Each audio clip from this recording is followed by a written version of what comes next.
Hi students, in my previous video I have explained the trigonometric ratios of complementary angles.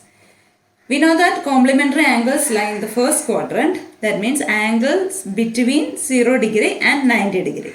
These angles lie in the first quadrant. Here 0 degree,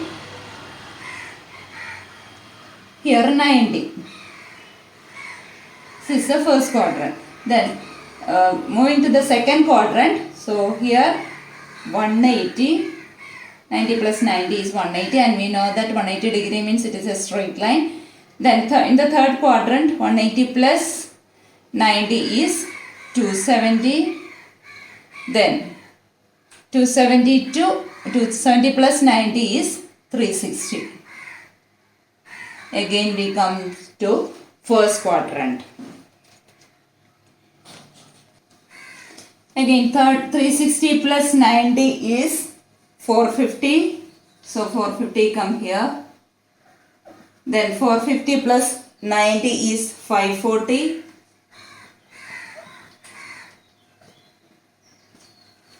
Then 540 plus 90 is 630. 630 plus 90 is 720, etc. And in radian measure we know that 90 degree is pi by 2. Here 180 means pi. 270 means 3 pi by 2.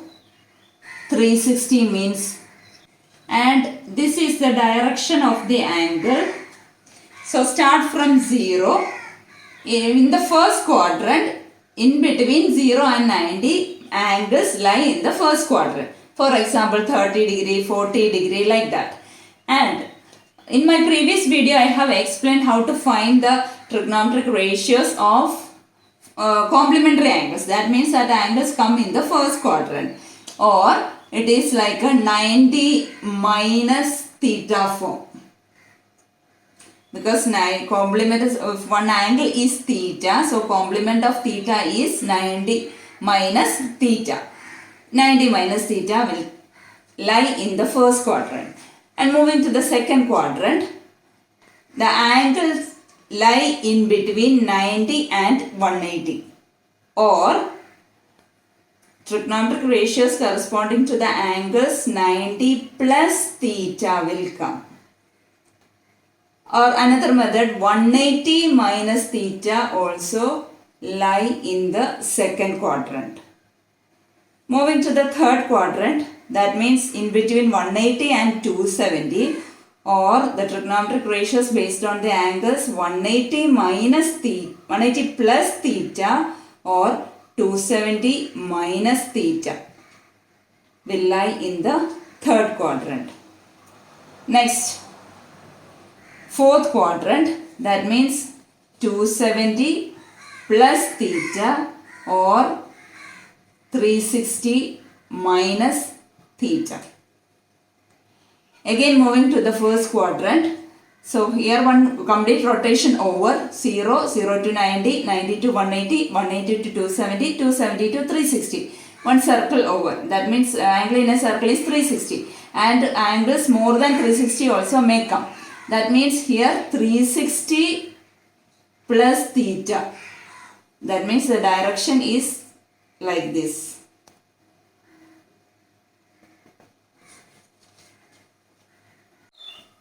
The first step to evaluate the trigonometric ratios of any angle, we have to identify in which quadrant it comes. In my previous video, I have explained the trigonometric ratios in the first quadrant. We know that in the first quadrant, all trigonometric ratios are positive.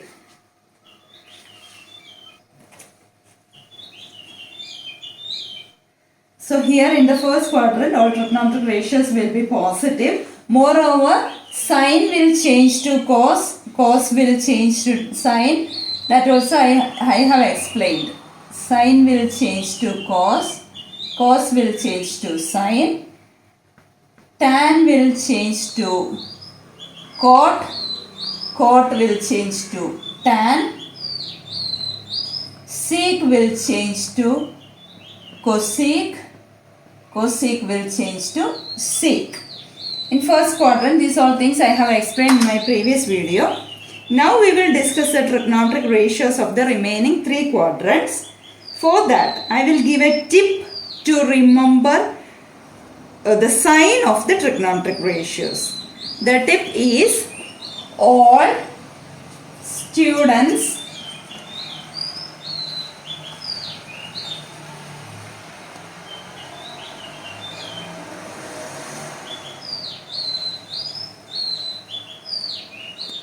take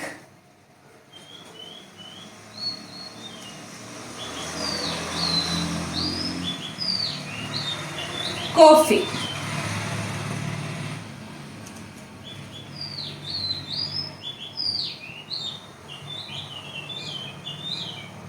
All. The word all comes in the first quadrant. That I have already explained. The words, the basic trigonometric ratio starting with S is sine. So sine is positive in the second quadrant. Moreover, the reciprocal of sine is cosec. So cosec is also positive in the second quadrant. Moving to the third quadrant, all students take. First alphabet is T. The basic trigonometric ratio starting with the T is tan. So tan is positive in the third quadrant. Moreover, the reciprocal of tan is cot. So cot is also positive in the third quadrant. Fourth quadrant. Moving to the fourth quadrant, all students take coffee. The basic trigonometric ratio starting with the C is cos. So cos is positive in the fourth quadrant and reciprocal of cos is sec. So sec is also positive in the fourth quadrant. In my previous video, I have explained the trigonometric ratios based on the angles 90 minus theta. Whenever odd multiple of 90 comes, that means 1 into 90 is 90, 3 into 90 is 270, 5 into 90 is 450, 7 into 90 is 630. These two places, we must change the trigonometric ratio. We must change. That means sine will change to cos, cos will change to sine, tan will change to cot, cot will change to tan, sec will change to cosec and cosec will change to sec. But here 0, 367, 20 or 185, 40, here whenever it comes means, these angles comes means, don't change the trigonometric ratio. Same trigonometric ratio we must write. Whenever odd multiple of 90 comes, we must change the trigonometric ratio. Whenever even multiple of 90 comes, don't change the trigonometric ratio. If you know these things, you can easily do trigonometric ratios of any angle. Once again, I will explain. First quadrant, all positive. Second quadrant, all students take coffee. That is a tip. All positive in the first quadrant. Sine and cosec are positive in the second quadrant. Tan and cot are positive in the third quadrant. Cos and sec are positive in the fourth quadrant. And we have to change the trigonometric ratios. That means sine to cos, cos to sine, tan to cot, cot to tan, and sec to cosec, cosec to sec. That the odd multiple of 90 we have to change, and the even multiple of 90 don't change the trigonometric ratios.